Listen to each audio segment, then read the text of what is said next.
Un saludo. Vamos a continuar con la lección de hoy sobre el motor de corriente continua de imanes permanentes. Ahora vamos a observar el efecto de la carga, la relación carga par corriente velocidad, prácticamente en un motor. Eh, con esta maquinita se pueden entender esos conceptos básicos que hay entre carga, corriente y velocidad. Con esta curva característica, el circuito que vamos a armar es el que está en la figura 2. Básicamente vamos a usar una fuente de energía de 48 voltios para medir la corriente y el voltaje con el que se alimenta la armadura de este motorcito de imán permanente.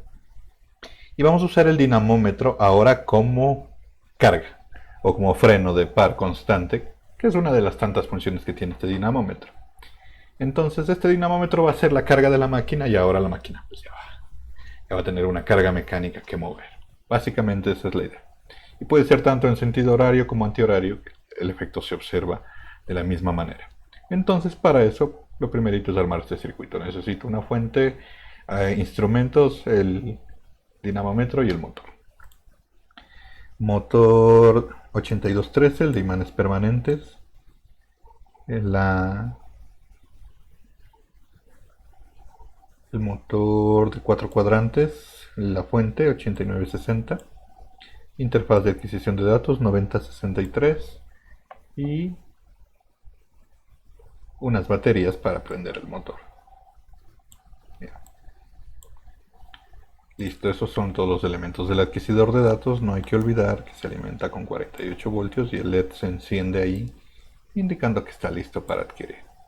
El motor con el dinamómetro bajando el panel se une con clic de eje a eje las correas. Subo el panel y ya están conectadas las máquinas. Voy a usar el encoder como en el video pasado de la velocidad de esta máquina. Así que para que mida correctamente, aquí en el adquisidor de datos, clic derecho, reglajes. Verificamos que el encoder o el codificador esté en 180 pulsos para que mida correctamente la velocidad. Esta fuente es de 48 voltios.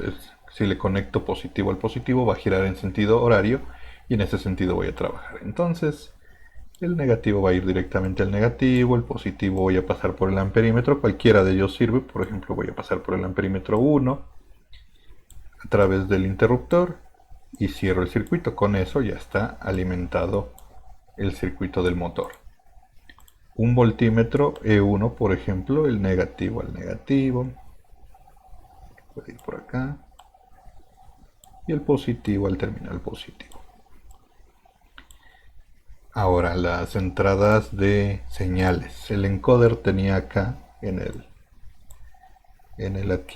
la salida del dinamómetro, tiene la señal A y B, que va el A a la señal A del adquisidor, B a la señal B, y la tierra que tiene aquí a la tierra que está acá.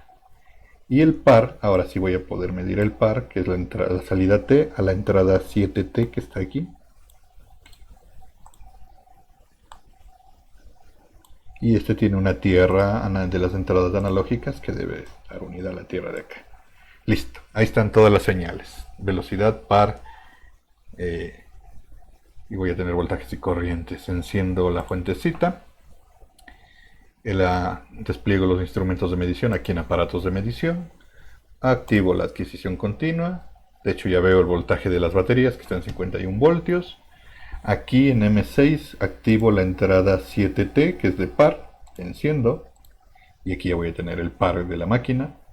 Activo el M12. Aquí selecciono velocidad que venga del codificador. Y con eso voy a tener en revoluciones por minuto la velocidad. Así que ya tengo voltaje, corriente, torque, par y velocidad. Están listos los instrumentos acá. Y acá vemos que esté en modo dinamómetro. Y la función va a ser un freno de par constante de sentido antihorario o negativo. Como esta máquina conectado como está ahorita, el positivo al positivo de la fuente al positivo del motor va a girar en sentido horario. Lo que vamos a hacer es que el dinamómetro genere un par contrario y así va a ser una carga, ¿sí?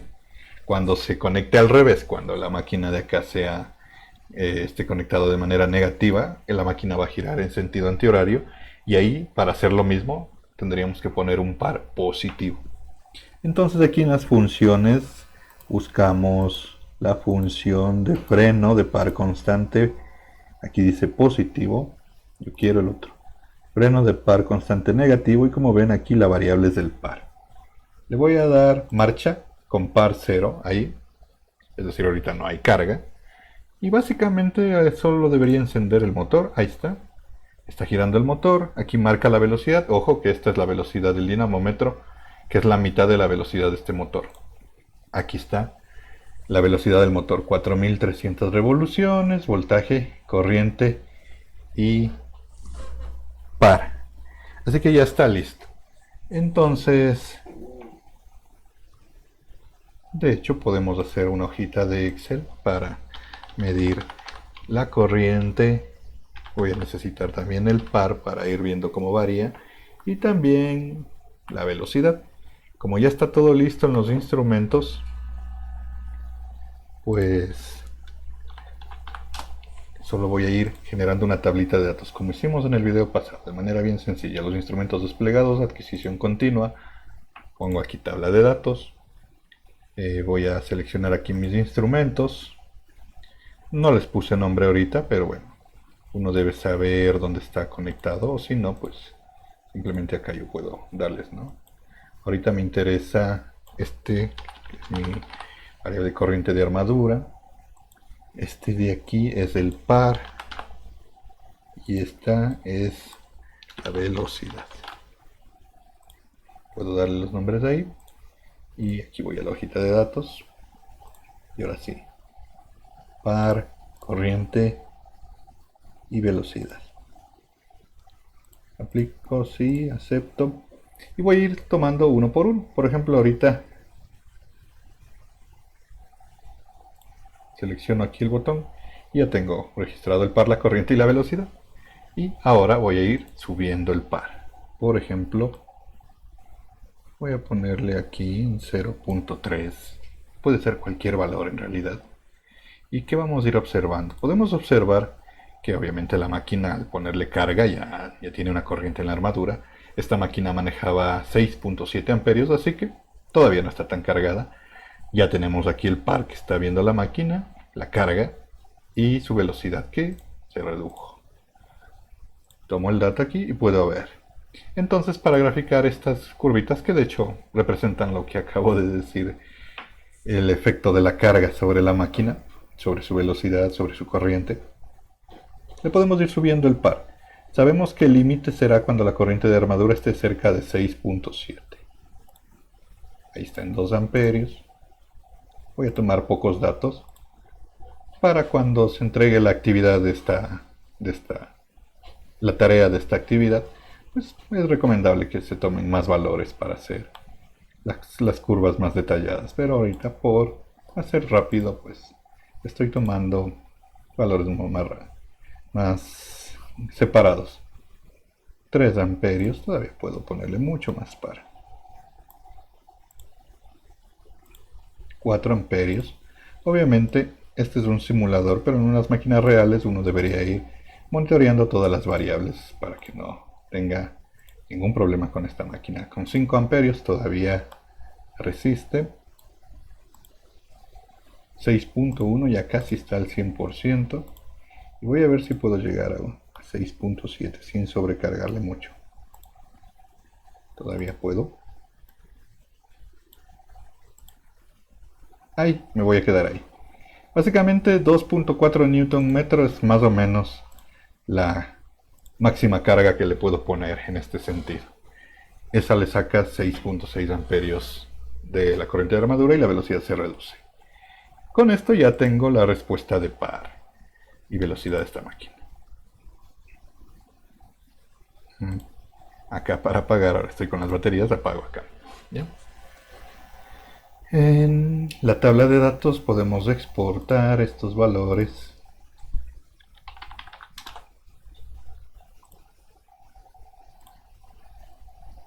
Y vamos copiando a ver cómo está esto, para observar de una manera.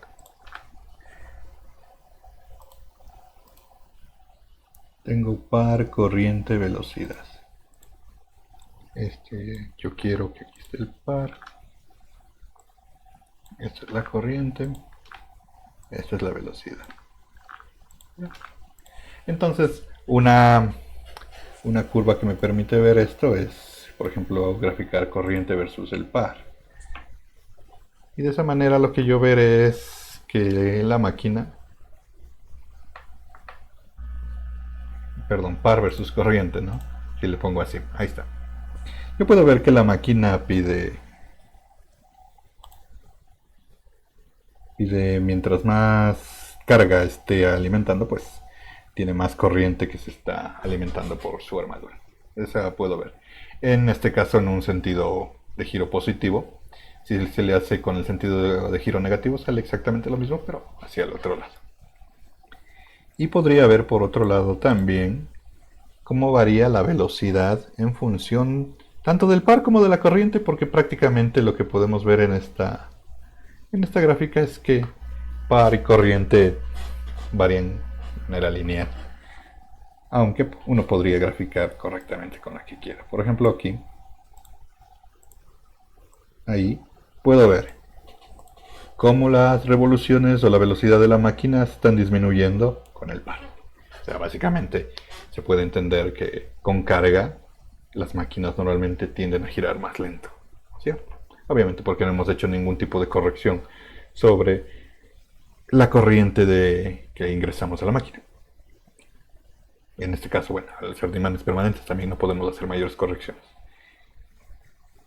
Esto es la otra observación de este motorcito, que es recién una pequeña introducción a estos motores. El de imanes permanentes no permite más controles y podemos ver estos dos efectos. Aquí se entiende básicamente la relación de la carga y la velocidad y la corriente de la máquina. En la actividad propuesta de esta lección hay que obtener estas curvas con más datos, reproducir la actividad, ver que se pueda conectar, funciona de la misma manera y también sacar estas curvas para valores de sentido de giro negativo o antihorario. Es decir, las mismas curvas van a salir hacia el otro lado.